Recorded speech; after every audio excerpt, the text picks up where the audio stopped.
গাজর, আলু, ঝিঙে, পেঁপে, শাকের ডাঁটা, পেঁয়াজ, রসুন, কিছুটা চিকেন, মশারির ডাল সিদ্ধ হচ্ছে। তো এগুলো দিয়ে আমি কি করলাম। হ্যালো সবাইকে, কেমন আছেন সবাই? চিকেনগুলো আমি লবণ হলুদ মাখিয়ে ফ্রাই করে নেব। সব ভেজিটেবলগুলো দিয়ে আমি চিকেন ভেজিটেবল বানাবো। এই রেসিপিটি 8 মান্থ বেবি থেকে 2 ইয়ার বেবি পর্যন্ত খেতে পারবে, কিন্তু 1 ইয়ারের নিচে যাদের ঠিক আছে তারা এই রেসিপিতে লবণ অ্যাড করবেন না। 1 ইয়ার বেবি না হলে লবণ খেতে নেই। চিকেনগুলো ফ্রাই করা হয়ে গেছে, তারপরে আমি পেঁয়াজ রসুন একটা কাঁচা লঙ্কা দিয়ে এটা সুন্দর করে ফ্রাই করে নেব।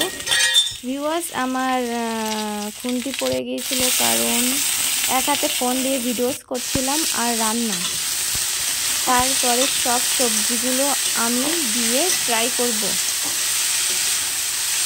কিছুক্ষণ নাড়াচাড়া করে এগুলো ভালো করে ফ্রাই করে নিতে হবে।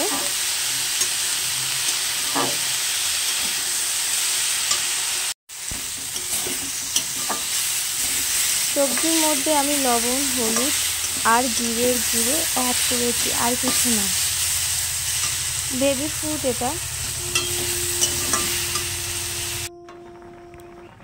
তারপরে আমি জল অ্যাড করি নিতে, এই মশারি সিদ্ধ করা জলটাই অ্যাড করেছি যাতে খাবারটা আরও হেলদি হয়।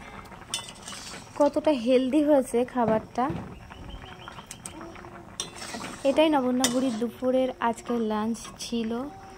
So thank you so much, tata.